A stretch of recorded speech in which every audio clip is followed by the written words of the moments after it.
আমাদের একটু শান্ত, সবাই একটু শান্ত, আমাদের দাবি আজকে 10টা পর্যন্ত আলটিমেটাম, যদি না মানে আগামীকালকে আবার লং মার্চ হবে এবং সারা দেশ মিলা গুরুতর লং মার্চ করার চেষ্টা করবো আমরা। আমাদের একটা দাবি, আমাদের 6টা দাবি না, 8টা দাবি না, সব ভুয়া। কোনো পলিটিক্যাল পার্টি আমাদের উপর থেকে যাতে ইয়া দিতে না পারে, ওইটা আমরা মাথায় রাখবো।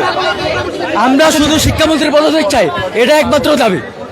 আর ওনার পদত্যাগ কেন চাই? Because they are trying to use us as a political statement. ওরা চায় এই বছর রেজাল্ট অনেক খারাপ করাবে, পরের বছর আরেকটু ভালো করাবে। এটার কারণ কি জানেন? এটার কারণ ওরা বলতে চায় যে আওয়ামী লীগের আমলে শিক্ষা ব্যবস্থা খারাপ ছিল, 4 বছর আমরা শিক্ষা ব্যবস্থা উন্নত করছি, তাই আমরা এখন আমাদেরকে ভোট দেন। They are trying to use a statistics, political statement. আমরা স্ট্যাটিস্টিক্স না, আমরা স্টুডেন্ট, আমরা হিউম্যানস, তাই এসব স্ট্যাটিস্টিক্স ইউজ করা যাবে না।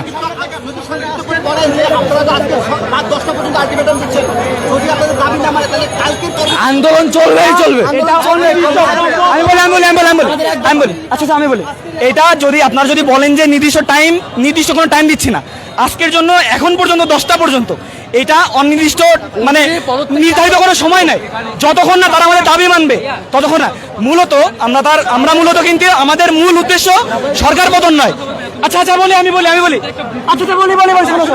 আচ্ছা আমার একটা প্রশ্ন। হ্যাঁ আচ্ছা প্রশ্নটা শুনে। হ্যাঁ বল।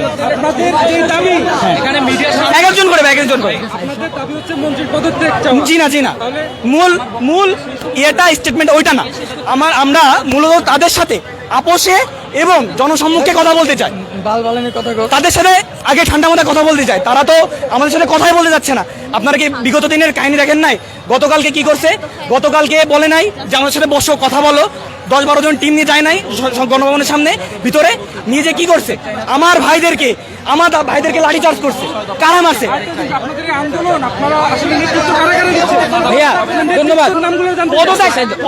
পদত্যাগের আগে তারা তো আমাদের সাথে কথাই বলে, তাদের উদ্দেশ্য মূলত আমাদেরকে মারা। শুনেন মারা পরের বিষয়, আপনাদের নেতৃত্ব কারা দিচ্ছে? জি ভাইয়া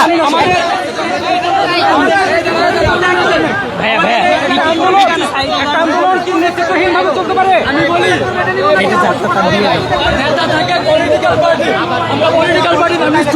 আমরা সবাই সমান, আমরা বৈষম্য বিরোধী, আমরা সবাই সমান।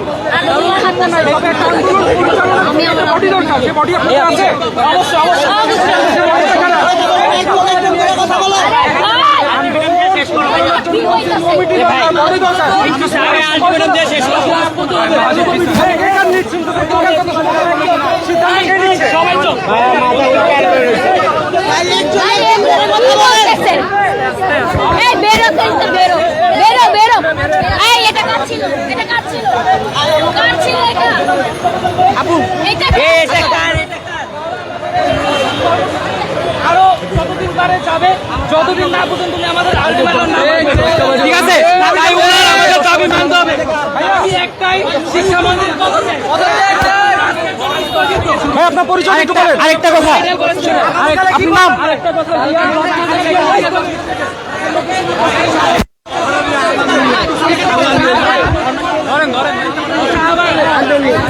ধন্যবাদ সবাইকে। মিডিয়ার বাইরে